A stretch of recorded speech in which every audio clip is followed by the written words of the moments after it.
So good evening students. Marketing of services की आज की इस क्लास में आप सब बच्चों का स्वागत है। जैसा कि हम लोग अब तक मार्केटिंग में 2 लेक्चर पढ़ चुके हैं। आज अपन अपना लेक्चर नंबर 3 जो अपना फर्स्ट यूनिट है वो अपन पढ़ेंगे। स्टार्ट करते हैं। आज का जो टॉपिक है अपना वो है क्लासिफिकेशन ऑफ सर्विसेज। तो अगर हम देखें तो कई सारी numerous variety of services available है। तो ये जो सर्विसेज हैं इनको हमने कुछ कैटेगरीज़ में डिवाइड किया है, और हर एक कैटेगरीज में डिवाइड करने के पीछे हमारा कोई ना कोई एक सर्टेन क्राइटेरिया है। तो चलिए अपन स्टार्ट करते हैं इसको। तो सबसे पहले देखते हैं अपन हमने क्या, जो हमारा पर्पस था इनको क्राइटेरिया में डालने का, वो क्या था कि ये जो क्लासिफिकेशन है ये हमें अंडरस्टैंड या मदद करेंगे समझने के लिए कि हर एक सर्विस का अलग अलग नेचर होता है। दूसरी बात, हर एक सर्विस और प्रोडक्ट के अलग अलग एट्रीब्यूट्स होते हैं। इससे हमें ये भी समझने में मदद मिलेगी कि सर्विस ऑर्गेनाइजेशन और कस्टमर इनके बीच में क्या रिलेशनशिप होता है।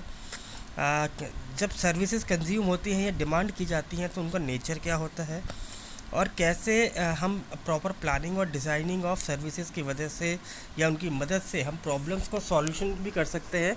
इन सब चीज़ों को हम क्या करेंगे, इसके अंदर स्टडी हमें करने में हेल्प मिलती है।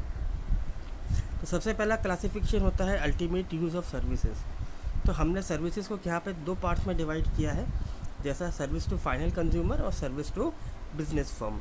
सर्विस टू फाइनल कंज्यूमर क्या है? फाइनल कंज्यूमर वो सर्विसेज होती हैं जो कि अल्टीमेट कंज्यूमर जो होता है कंज्यूम करता है, जैसे entertainment services, tourism services, hair dressing services या फिर पर्सनल केयर सर्विसेज। अगर हम बिज़नेस फर्म की बात करें तो सर्विस टू बिज़नेस फर्म वो सर्विसेज होती है जो कि एक ऑर्गेनाइजेशन बिजनेसेस को या बिज़नेस ऑर्गेनाइजेशंस को प्रोवाइड करवाती है, जैसे advertising, marketing, research, maintenance, repair, installation of plants and equipments, computer programming, consultancy, legal consultancies and etcetera. दूसरा क्लासिफिकेशन होता है based on the degree of intangibility of services. हमने पहले भी पढ़ा था फर्स्ट लेक्चर में कि सर्विसेज जो होती है वो प्रॉपर इंटेंजिबल होती है। तो उसके बेसिस पे हमने जो सर्विसेज को किया है वो किया है कि लो इंटेंजिबल कंटेंट, जिसके अंदर जो सर्विसेज हैं वो इंटेंजिबल लो है, बट या फिर हम उनको हाई भी मान सकते हैं, यानी इंटेंजिबिलिटी लो और हाई दोनों बेसिस पर है। तो इनटेंजिबिलिटी कंटेंट सर्विसेज कौन सी होती हैं? जहाँ पर इनटेंजिबिलिटी कंटेंट, यहाँ पर टेंजिबिलिटी कंटेंट जो है काफ़ी हाई है और जो सर्विसेज का इनटेंजिबलनेस है वो कम है, जैसे fast food services, vending machine services. यहाँ पे आप देखिए कि चीज़ों का टेंजिबल होना ज़रूरी है। जैसे आप वेंडिंग मशीन के पास जा रहे हैं तो आपको वहाँ मशीन का होना ज़रूरी है, तभी तो आप सर्विस यूज़ कर पाएंगे।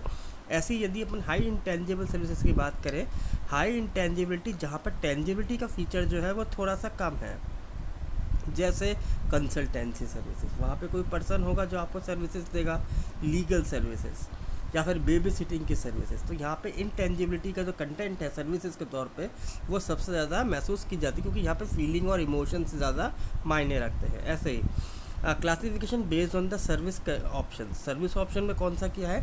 प्राइमरीली पीपल बेस्ड सर्विसेज और प्राइमरीली इक्विपमेंट बेस्ड सर्विसेज। तो प्राइमरीली पीपल कौन से होते हैं? जहाँ पे सर्विसेज जो है प्राइमरीली लोगों के लिए या फिर लेबर इंटेंसिव होती है, जैसे रेस्टोरेंट, इंश्योरेंस, मेडिकल एक्सेट्रा। और इक्विपमेंट जैसे कि हम बात करते हैं जहाँ पे जो पीपल हैं उनका इन्वॉल्वमेंट कम है, जैसे वेंडिंग मशीन, जहाँ पे मशीन में आपको मशीन है, आप अपना सिक्का डालिए, वहाँ आपको कोई ह्यूमन पर्सन की रिक्वायरमेंट नहीं है डील करने के लिए। ऐसे ही आपको देखिए एटीएम मशीन्स आपने देखी होंगी, वहाँ पे भी मशीनें हैं और आप हैं, उनका प्रोसेस है, सर्विसेज है। तो वहाँ पे अगर कोई ह्यूमन बीइंग नहीं भी है तो भी आप ट्रांजेक्शन तो करते ही, पैसे निकालते हैं और उसमें डिपॉजिट भी कर सकते हैं। ऐसे ही सिनेमा हम देखते हैं। फिर आता है classification the based of specialization. तो यहाँ जो सर्विसेज है वो हमने उनकी एक्सपर्टाइज, स्किल्स, स्पेशलाइजेशन की बेसिस पे किया है। तो यहाँ हमने जो कैटेगराइज किया है वो 2 पार्ट्स में किया है, प्रोफेशनल और नॉन प्रोफेशनल। तो प्रोफेशनल सर्विसेज कौन सी सर्विसेज होती हैं? जो कि जिसके अंदर स्किल्ड यानी प्रोफेशनलिज्म टू बिजनेस फर्म्स और अल्टीमेट कंज्यूमर ये बहुत होना ज़रूरी है, जैसे legal services, medical services, consultancy services, accountancy and auditing services etcetera. ये सारे के सारे क्या है? प्रोफेशनल सर्विसेज है, जिसके अंदर जो पर्सन आपको सर्विस दे रहा है या जिसके पास आप सर्विस लेने जा रहे हो उसका अपनी उस सर्विस के अंदर एक्सपर्टाइज होना ज़रूरी है।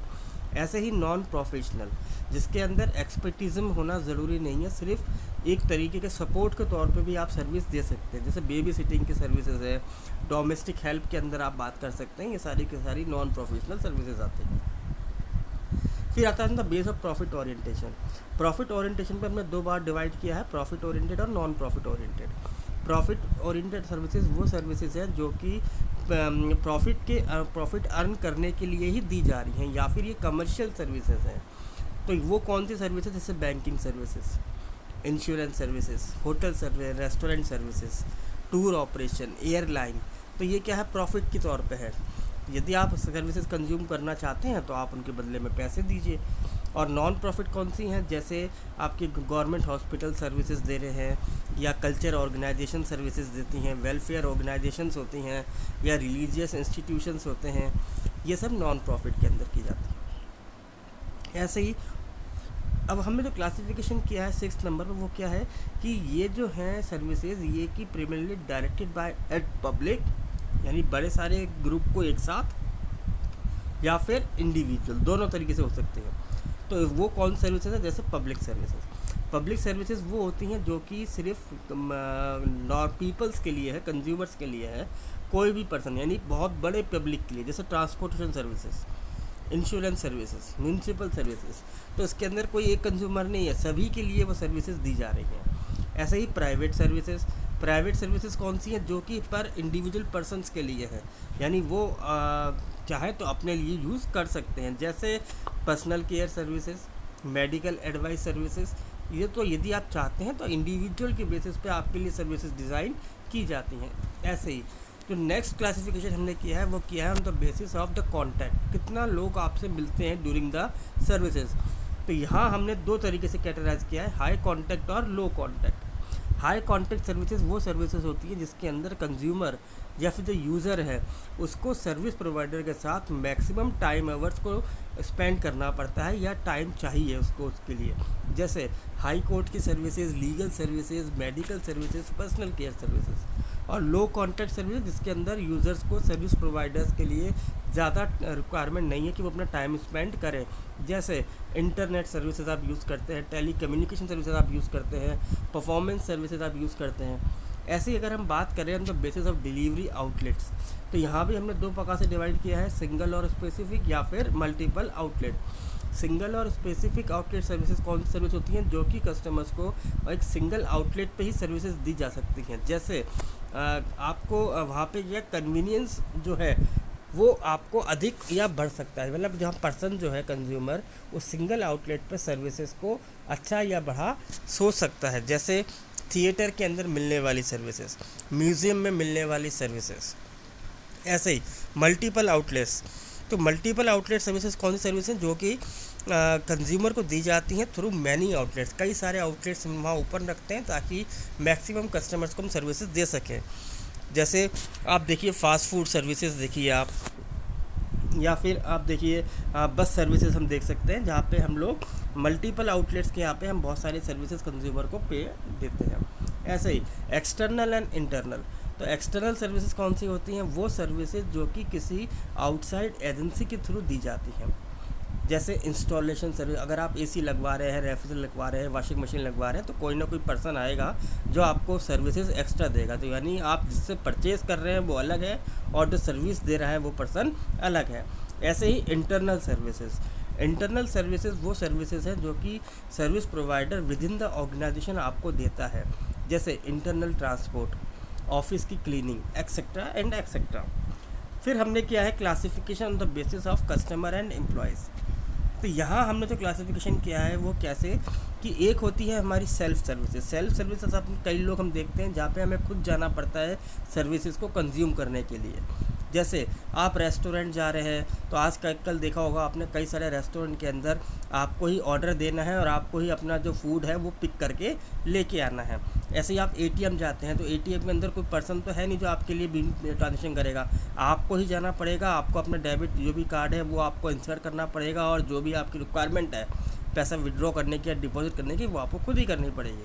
ऐसे ही आती है इंटरपर्सनल सर्विसेज। इंटरपर्सनल सर्विसेज वो सर्विसेज होती हैं जहाँ पे कस्टमर और एम्प्लॉयज़ दोनों का होना ज़रूरी है, जैसे एजुकेशन, एजुकेशन में भी स्टूडेंट और टीचर का होना ज़रूरी है। होटल सर्विसेज, आपका और वेटर का होना ज़रूरी है। एंटरटेनमेंट सर्विसेज, जो भी कहीं आप जा रहे हैं वहाँ पे किसी पर्सन का होना ज़रूरी है। ऐसे ही आता है रिमोट सर्विसेज। रिमोट सर्विसेज कौन सी सर्विसेज होती हैं? जहाँ पर सिर्फ एम्प्लॉयज़ का होना ज़रूरी है, जैसे इंश्योरेंस सर्विसेज। तो इसी के साथ अपना लेक्चर नंबर 3 ख़त्म होता है बच्चों। आई होप कि आपको ये टॉपिक समझ में आया होगा। Thank you very much.